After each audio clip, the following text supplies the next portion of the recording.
biết cho cá mù thay nào nữa đây không có số lục mà thay nó sẽ cái gì đó là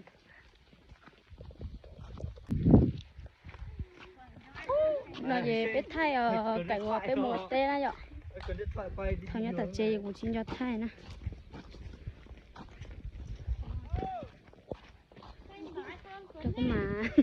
đâu có mà thay được nữa đâu biết trò nãy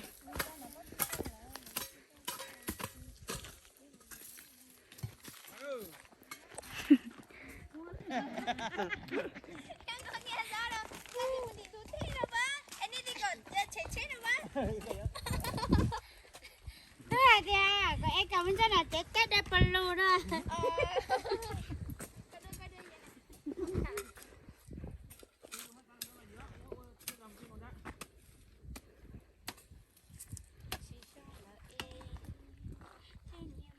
ê wow đi đâu là nó máy chủ à tụi này biết tụi máy chủ đâu mà thay đó là sao có dùng một thay nào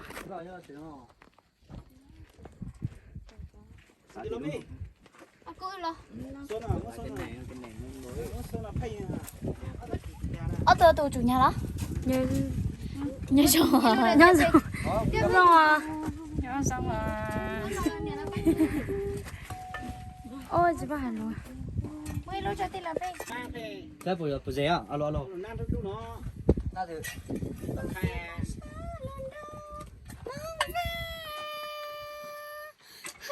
không đón rõ Cô xin con ta, cô luôn nhanh tiền. rõ giá mà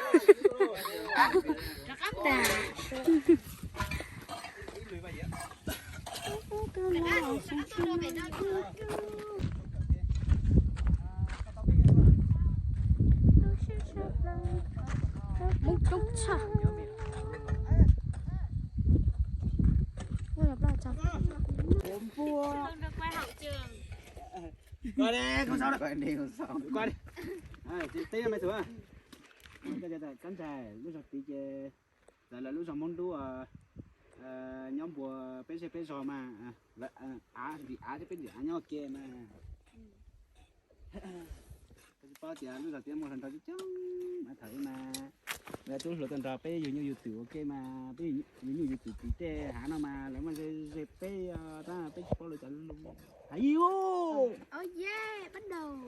à bạn à mày gửi mày tê cho này chạy ô lo nó pê Anh trai, nó cho chị tê. Tại vì nó cho món đũa. Là nó cho chị, nhưng nó có xe cân nhiều.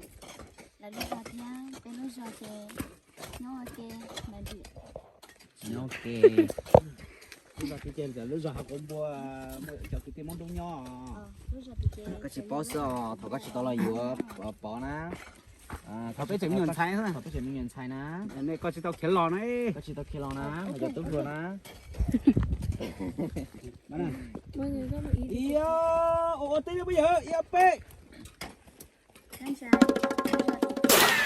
cho món đũa. lúc sau cũng mua sữa chuột Lúc giờ mong đứa học bôi hả? lúc sau hồi sau hàng cũng mua tí món đúng nhỏ này lúc nó bây giờ nhá iPhone về chơi. iyo pe Cánh trai. Lúc giờ thì lúc giờ mong đứa học cũng thảo chị lấy tôi nhiều tiền đàn no họ biết tôi nhiều tiền đàn no thế chị lấy cho luôn tí mà không thảo ta biết chỉ bảo hay lấy cho luôn mà lấy dẹp biết chuột chi li cánh trai. tính ngay giờ bằng cô xuôi iyo mày cho tôi sao biết vì coi với nhỉ làm như chơi là trong sau thôi Thì cô học cũng bôi. giống như là cả bạn cô đúng thế lúc nào tí làm món hồi tao cho cơ hội 2-3 lần thôi bạn cô ớt luôn đây thằng ớt luôn tiếp theo nóng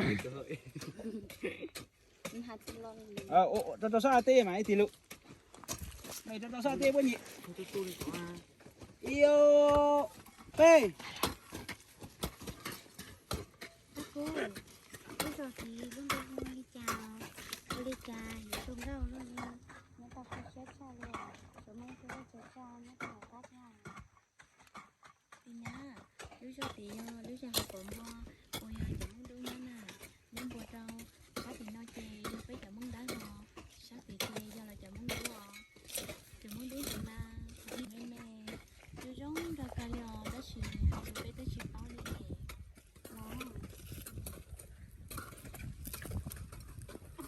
nó thì là vậy lại nhắc tí po phải lúc cả hàng đấy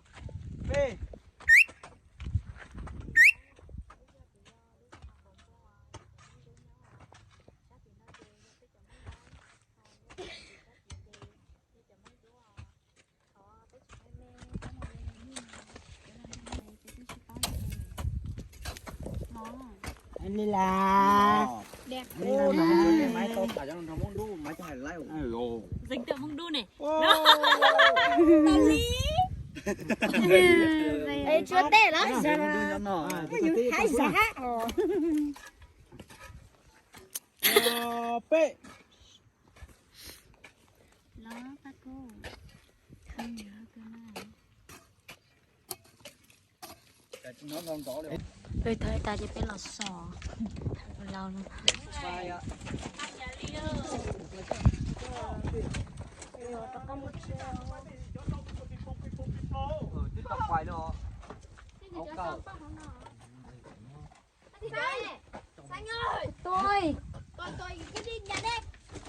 Tôi bỏ vào cờ ai bảo các bạn không mất trường luôn na nhau mấy chú lúc cả nè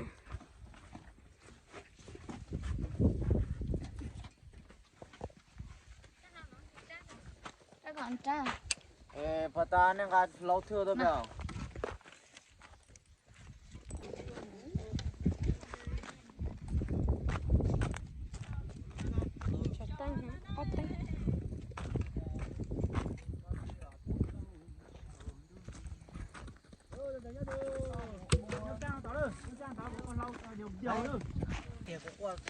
tôi xếp được lông này. yeah tôi sẽ thay Tôi xếp thay này. Và cảm động trước những lời nói thật sự của tụi Long nhưng mà mình khóc. phải cứt đấy Tụi Long mổ ô. bây giờ được một chèo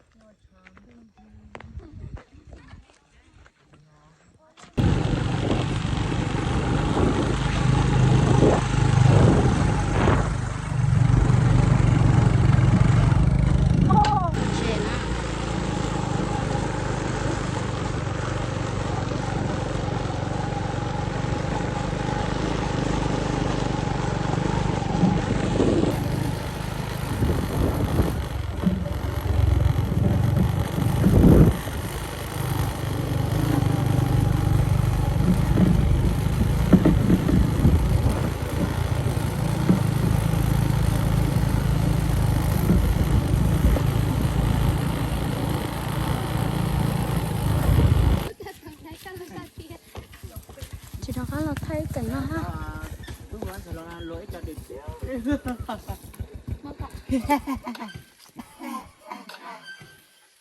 Rồi, muốn ăn tôi rồi. Cười đẹp lắm anh chị. anh cười luôn cho em xem đi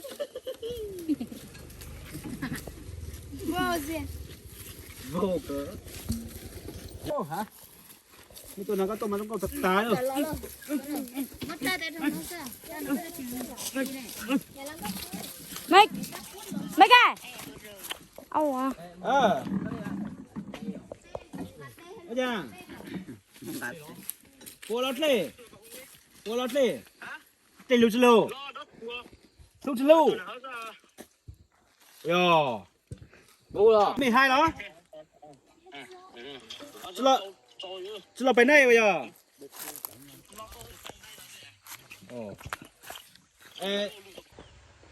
để một thế nào lo chị thế nhở món nào chị ở cô này rồi đó các một chị nó chị em có món nào này ạ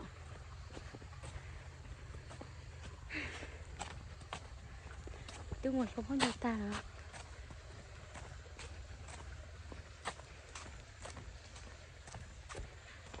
thế nó trong này sai thế nào 别木我好累了。